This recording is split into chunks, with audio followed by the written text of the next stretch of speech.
It's Sports by the Book at the South Point Studio. Here's Jeff Parles.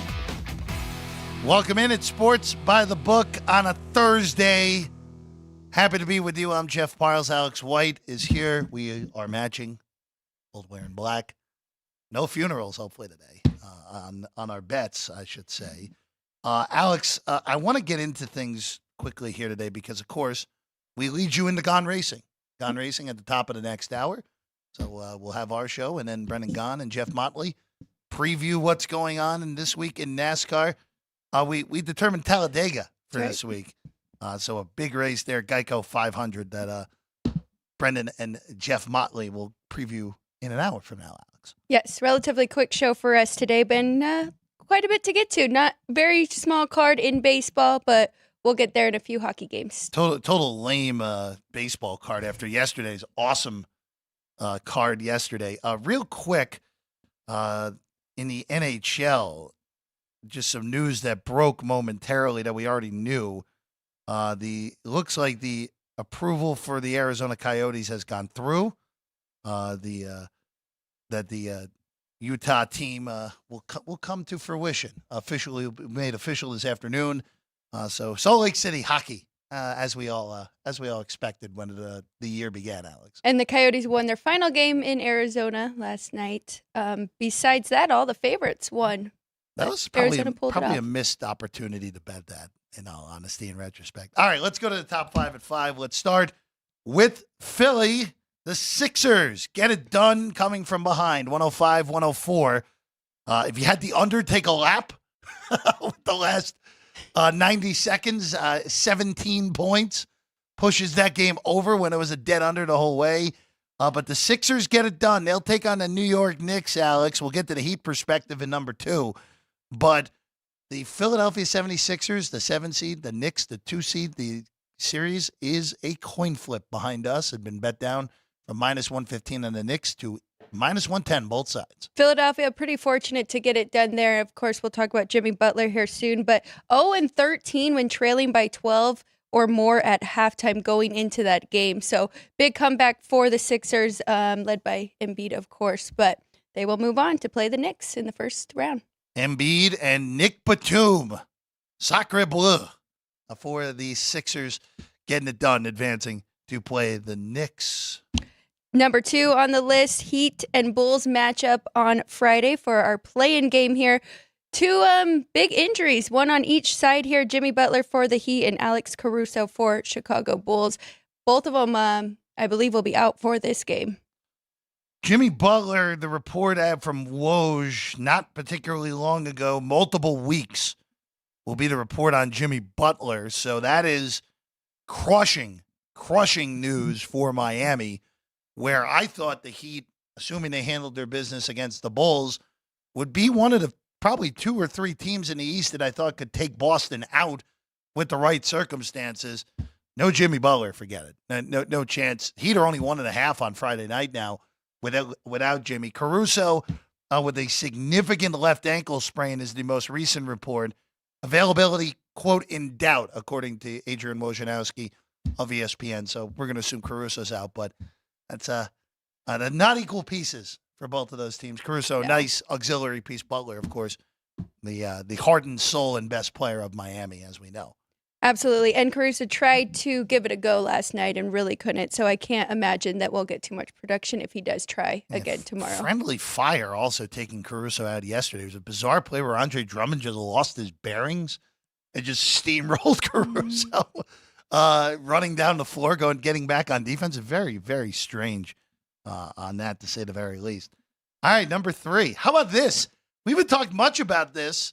We'll have some talk next week on some numbers. Of course, betting the NFL draft very different here in Nevada than everywhere else because gaming shuts it down 24 hours before the draft starts because of a rule that, let's just say, is not with the modern times. Let's just go with that. Draft's a week from today. Detroit, Michigan. Caleb Williams projected number 1 overall pick. The Ryan McCormick Chicago Bears. After that, all bets are off. No one seems to know exactly what Washington wants to do at number 2. I know we love the old cliche, Alex, the draft starts at X, but the draft really does start at number 2. I still think it will be Jaden Daniels Me too. out of LSU, but could be Ryan's guy Drake May. It could be a trade. Someone could trade up for JJ McCarthy, but in the end, there we're looking at that. And right now, first round total of quarterbacks at 4.5. Heavy juice on the over -180, the predominant number out there now. Yeah, a ton of prop bets that you can bet on, including each specific player and over under where they will go. But I do think that is the most popular here with 4.5. A lot of money on the over, -175. So we'll be talking about it next week, but there may be some potential to jump in on that under if you see fit.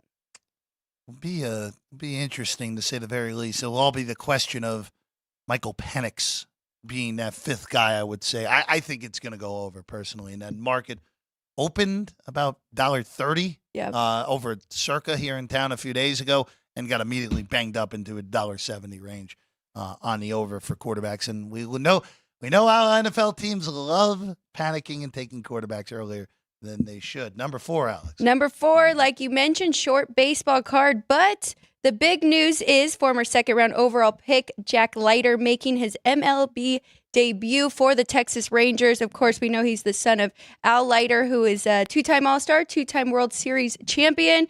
He's looked very good in AAA here leading up to this debut, and we know he has some records.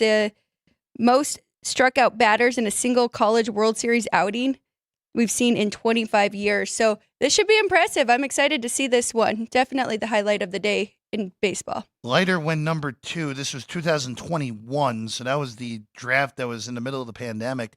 Henry Davis, of course, who is currently the Pirates' starting catcher, is already up in the big leagues. This is a big deal for, again, the Rangers. A little bit of a weird dichotomy, a team that's a world champion a year ago, having high picks because they were really bad leading into this recent run. Even the year before 2022, when they spent the money, they still weren't that good.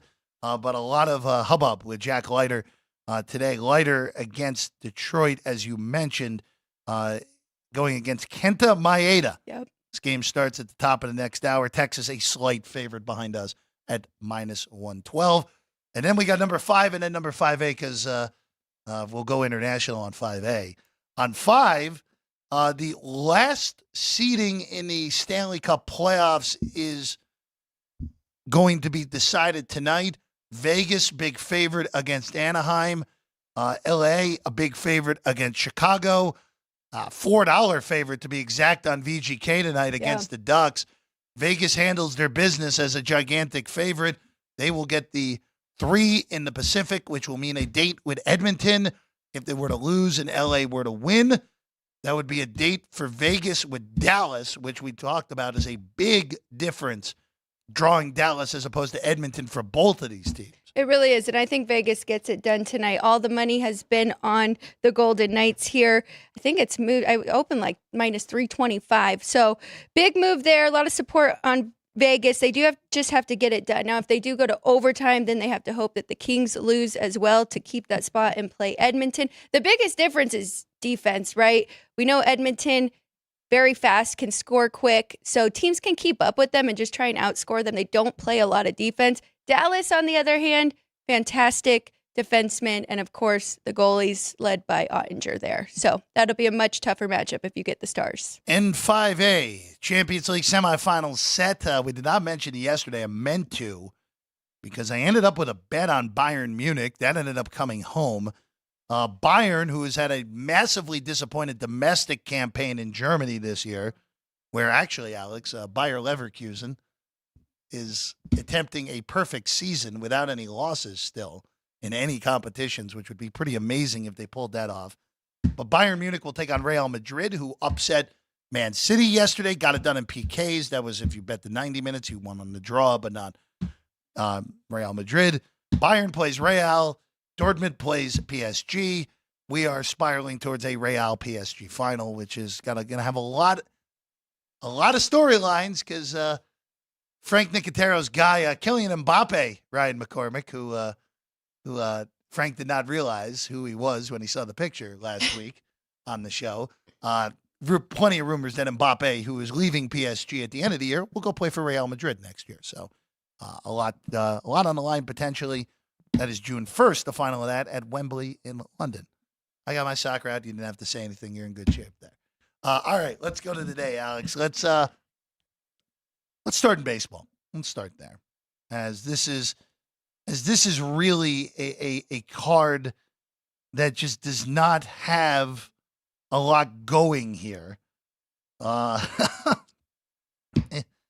games. Just get the scheduling right. Put at least like 8 on a day like this. And we mentioned it in the top 5. Let's just start there. Jack Leiter makes his major league debut here this afternoon against Kenta Maeda.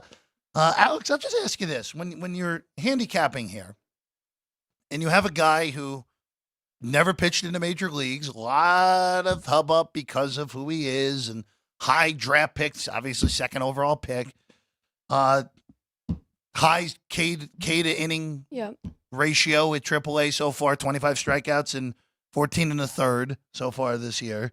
Kenta Maeda stunk early for Detroit. The favorites flipped here. Detroit was favored, and now Texas is the favorite. I think it is a combination of both that you just mentioned. I think Kenta Maeda is not the same pitcher that he used to be, so I think it's a fair matchup here for Leiter. And the Rangers also have the offensive power, so I think he'll have a great backup there. You could get plus money if you got it last night, but now a small favorite, as you mentioned. But I do like the Rangers here in this one, and we know Bruce Bochy will be watching carefully, so if he's not doing great, we'll get him out of there. But I think he'll have a great first start. This is, to me, of the games today, this thing's heavily juiced to the over if you have 8.5. If you want 9 under, you can get it. I would honestly look to a first 5 over in this game. Maeda's been terrible. Leiter's making his major league debut. I would be shocked if Leiter goes more than 4. So this would be one of those where I would look to a first 5 over as opposed to a full game, even though in all honesty, you're probably going to be okay on both, even though I don't like eating that juice at minus 125. That is a lot of chalk to lay on a baseball total, at least for my liking. I'm glad you brought that up because looking at the trends from yesterday, I thought it was very interesting. Low scoring game in baseball overall, but 13-3 to the under if you took those first 5 under. So yesterday, kind of slow, not a lot of offense there, but we'll see what we get today. The other day game, the Rays and the Angels. Angels looking for the series win, coming from behind again. Peter Fairbanks, who is amazing stuff, has really just had an awful start to the season, closing games for Tampa. Rays are minus 140 here with Pepio on the mound here today. Griffin Canning will go for the Angels, minus 140 on Tampa with a total of 8. Juice to the under behind us. You can get some flat 8.5s out there if you want it. This is tough. I would look at first 5 with the home team here. I don't have a strong opinion on this game, but I do think Tampa Bay is the better team and can at least have the lead going before that bullpen comes out there. It is, again, these games today, at least yesterday you could find some stuff. We should have bet the Nats. Nats beating the Dodgers 2-0 yesterday. But this is a hard card here with just 5 short games to really dissect some value. I will bring this up. Cleveland and Boston. Tanner Houck with a Maddox last night. Complete game shutout under 100 pitches for Houck. His best major league start by a wide margin.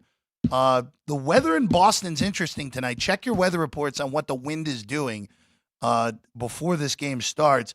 Looking like it's going to be blowing in today, which the market shows you that. It was right. 9 on the overnights. It's now 8.5 on the total. Cookie Carrasco against Bernardino for the Red Sox.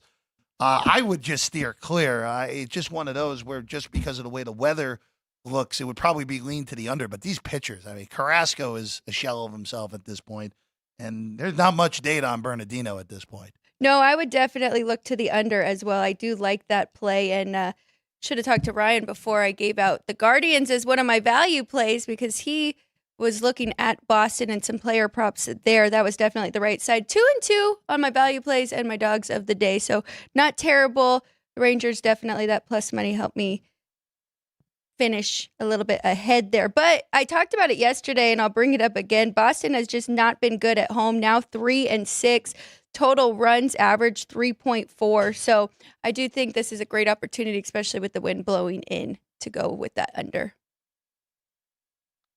The only other games today, both NL games. Jameson Taillon, AJ Puck at Wrigley. Total on this one, again, is 8. Total heavy juice to the under, wind blowing in at Wrigley tonight. I'm just going to stay out of this.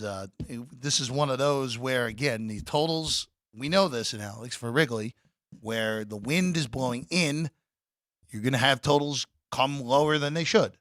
When the wind is blowing out, you're going to see totals come higher than they should. This would, I guess, if you can still get the 8 at -125, -120, you can go ahead and take that. I just don't trust these pitchers, though, in this game. That's my biggest concern, more so than anything. Yeah, this was stay away for me. I do think the home team is the right spot here. Still kind of fading the Marlins, but they have been better as of late. I do 153 is not terrible, though, if you like the home team here over Miami.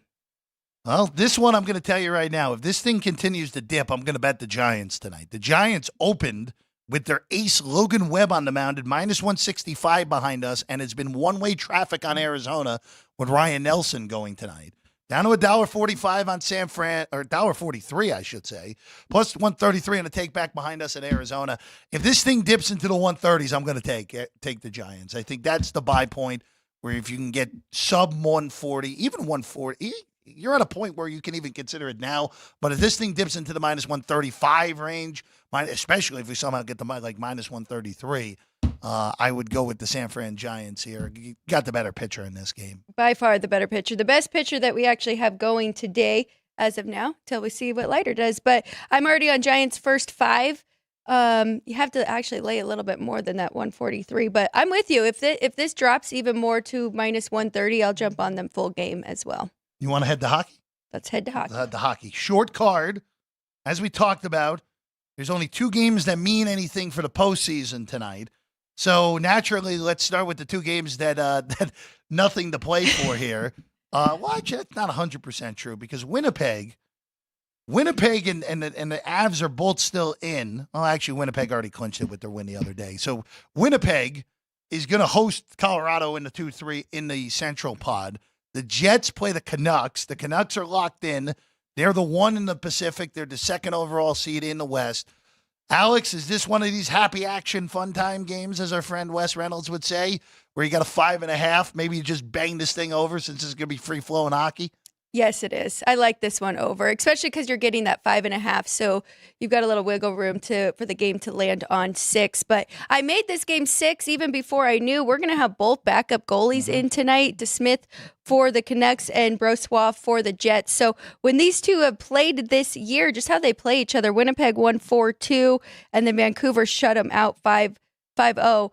But that was both of their starting goalies. That was Demko and Hellebuck. So we're right there at that 5-6 mark. Both of these backup goalies have played fantastic, don't get me wrong, but I do think we'll see a lot more offense, a lot less defense in this one. I'm excited about this because this one and then the next one you're about to go to, I mean, these are 4 of the top teams in the Western Conference. So we're going to see what they have tonight, and I'm sure all of them would like to end the regular season with a win. So they will still come out. This is hockey. It's not like NBA and other sports where they kind of just give it up and get ready for the playoffs. The other games of note, neither of us have anything on the San Jose, Calgary, absolutely nothing to play for bowl, so we'll skip that. Vancouver and Winnipeg, or excuse me, we just did that, I should say. Edmonton and Colorado, I should say, sorry. This is a little bit different because you have 2 teams going to the playoffs, but this total is 6.5, so you don't really have that wiggle room, even though, again, we're dealing with 2 high-scoring teams, and Edmonton is playing on the second of a back-to-back. It's tough because I did make this 7 as well, and I told you 2 that I stayed away from yesterday that I made 7. Overs were 3 and 1. It was a pretty easy night. Both of those did hit, but I think I'm going to stay away from this one. You do have both starting goalies expected to go, so we'll see what happens. A lot of money on Colorado, though, because it didn't open that high. Open minus 140. Now it's minus 190. So a lot of support for the home team here, which surprises me a little bit because Colorado hasn't been in their best form. And I think Edmonton is still trying to get McDavid back in their lineup and get their rhythm back before going into the playoffs. So nothing for me in this one, but should be a great game. Then the two games that teams are playing for stuff. We already mentioned Vegas. They're minus 400 now behind against the Ducks. Anaheim has actually played Vegas pretty well this year. They've taken 2 out of 3. And what do you do here? Do you just obviously it's very hard to justify laying $4, but would you lay the puck and a half at $1.45? Are there other ways to bet this game that you could look at to get creative here, Alex, when you're dealing with a price this large? So we're going to get to the next game, which I really like under. 2 of my favorite under teams this year. And we know the Kings are playing for a lot. I tied the under up with Vegas when they were a lower or a smaller price here. Okay. So it was about plus 145. I don't know what it's going to be now at minus $4. But yeah, that's how I decided to play these last 2 games, which I do think the Kings and the Knights both get it done. They both will win this. A little bit of revenge for Vegas as well, but I don't like that puck line because you're right. Anaheim has played them very well this year. And then you mentioned it. You like the under in L.A. and the Blackhawks. I mean, look, the Kings have been an incredible under team all year. And if they play Dallas in round 1, which if chalk prevails today, that is the matchup. The Kings will go to Texas to take on the Stars. It's a Kings team, boy. If they played Edmonton, it would be all right. We're taking our shot on the Kings. If they lose, so be it. I just think they get the worst possible matchup if they draw Dallas in round 1, which looks like it's going to be the case. And then I think that opens it up for us to look at some future bets with the Knights now because it makes their route a little bit easier, and we know they can turn it on. But I love this one, especially because it's sitting at 6. Now, I do think I should mention that the first time they played each other, 5-0 LA. The second time did go over that total. It was a 6-2 final. But the Blackhawks are really good defensively. I mean, they held the Knights to 2 goals up until the last 10 minutes of that last game. So they've been a great under team as well, 44-30 to the under. And then with LA, we have 48-30 to the under. Both starting goalies are expected to go tonight. It will be a very interesting bracket. We will, by the way, since both of these actual tournaments start on Saturday is bracket day, Alex White. We'll be going through what we think will happen in those tournaments. On Saturday, we'll get some series prices. We'll get all of our bets out for both the NHL and the NBA playoffs. That's the extravaganza on Saturday morning this week here on the show. All right. Again, we're shorties here on the Thursdays with Brendan Gaughan and Jeff Motley coming your way in about 30 minutes for Gaughan Racing. Make it 35 minutes, I should say. So we'll end the show here today with the NBA. Of course, we mentioned it before, Alex. Jimmy Butler, he's going to be out. He's out multiple weeks here with an MCL injury in his knee, according to ESPN reports. This is bad news for Miami, to put it lightly. And this early number... So the market clearly already thought Butler was not going to play here. As soon as that report came out that, all right, there's no way he's going to be ready in 2 days. That's why this number's only 1.5 and why it hasn't moved since it opened behind us, even with the news that Butler's officially going to be down for this game. Total move from 208 to 207. Look, last night I complained to you yesterday when it was obvious we should have just parlayed the Bulls and the over in that game. It was the easiest bet we would have had all NBA playoffs all the way. I would say this. I would consider laying the Heat in this game even without Jimmy Butler. Wow. Home court, plenty of playoff experience on the roster even without Butler. Yes, you're without your best player and your leader, but it should be enough to carry them past the Bulls. Now, I thought they were live to beat Boston with Jimmy Butler there. They are not live to beat Boston without him. So this might be they get the 8 seed and then Boston beats them in 4 or 5 in round 1 now. I do like this total, and I do agree with you. I do think we're going to see it keep dropping down. So if you like it, take it now. But Chicago plays really slow. as we saw and as we've seen throughout the year. And then we know Miami is known for their defense, fifth best in the league here. I was leaning a little bit more towards Chicago because of the Butler news. And it is a shame because we talked about it yesterday. We've been talking about it. I mean, the Heat reached the NBA Finals in 2 of the last 4 years and the Eastern Conference Finals in 3 of those 4 campaigns. So it's a shame to see because we know that they are led by Jimmy Butler. He averages 20 points a game, 5.3 rebounds, 5 assists. He's a huge part of that Heat team. But so if Chicago's ever going to have a shot, I mean, this is it. They have to take advantage here. I do want to mention, though, it's funny. You said this months ago. You said, I don't trust the Celtics. They have to prove it to me first, but something about this year just feels like everything is falling in place for them. Oh, and I mean, here we go again. This is a huge break for Boston, where instead of assuming Butler doesn't miraculously return this weekend, which I wouldn't put it past them, but But it's a knee. It would be a stunner Yeah. if we see Butler again, assuming that Miami goes out in round 1. That goes from a series where Boston wins in 6, wins in 7, maybe even gets upset in what would still be a shocking upset, but we saw Miami finds ways in the playoffs. They just do. To a series that without Butler, it's 4-game, 5-game series. Yep, This is going to be a walkover. And again, the Cavs openly tanking that final game of the regular season also helped Boston as well because their second round matchup is now, yes, I understand maybe Giannis by round 2, Giannis, if the Bucks are around, might be ready to go by then. It's a big difference where you're playing Cleveland, who they were in the playoffs last year. They lost in 5 to the Knicks. I don't trust them at all. The Magic have no playoff experience whatsoever with this group. You're in Boston. You're like, all right, well, we got the break. Yep. We can beat Miami handily. This should be another 5 or 6 games at most against Cleveland or Orlando. We're now on the bottom half of the bracket. Look, Indiana right now is a small dog to Milwaukee. I think Indiana is going to win that series. Again, team with a limited amount of playoff experience. I think they just match up great with the Bucks. And then the Knicks and the Sixers. I mean, I think they're going to beat the bejesus out of each other. Yes. I mean, that is you're going right. to be. I think the Knicks win, and I'm probably going to bet the Knicks since that's a -110 on both sides. I think the Knicks should be about a -130 favorite. I think that's justifiable to bet the Knicks to win the series, but that's a long series. That's a 6 or 7 game series where those two teams are pretty even, all things considered, but the home court ends up winning the day for the Knicks.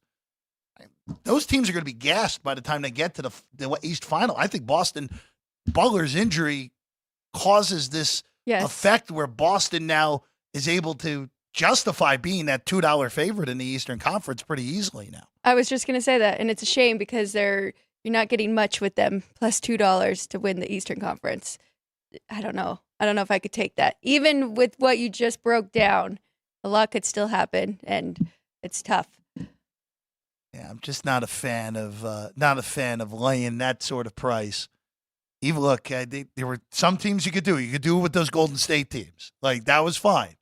This team, dominant, but again, not quite the same level, at least with those Golden State teams when you're laying big prices to get through the conferences. Of course, that we will have a full preview tomorrow of that game, the Kings and the Pelicans. Zion Williamson, we already know, is not going to play, which is horrible news for the Pelicans. Boy, what a horrible thing for New Orleans. They were 5-0 against the Kings this year. 5-0. And now they're an underdog to lose the one game that matters between them and the Kings this year. It's terrible with all these injuries going into these play-in games. But yeah, it's been brutal. I mean, 2 massive star injuries. Caruso's injury for Chicago does not help them. He's likely not to play with a severely sprained ankle. But we'll see. We'll have the whole previews on the show tomorrow. Thankfully, we'll have a full slate of baseball as well on a Friday after whatever they decided to do here today on that. But look, got plenty coming your way here on the network today. Brendan Gaughan, Jeff Motley, half hour from now. Gone Racing, Talladega race this week. And then Frank Nicotero on Punchlines. Ryan McCormick will be there. I'll be there. McCormick is wearing, I genuinely thought that he was wearing a Clippers jersey when he walked in, but wearing the NBA equivalent of the City Connect with the Chicago flag version of the Chicago Bulls jersey. So Well, plenty to get to there. Kobe White were pretty good last night. Very We'll good. just go with that. Very, very a good. career high in points. Of course, though, doesn't count as a career high. If the playing stats don't count, they're games that don't really exist by the statistical things. They just count for advancing into the playoffs. That makes a lot of sense. Alex, we'll see you again tomorrow. Great work as always. Caden, Sean, and Ryan are both here as well, getting ready for punchlines. I'm Jeff Parles. We'll see you again tomorrow, 9 a.m. Sports by the Book, South Point Studio.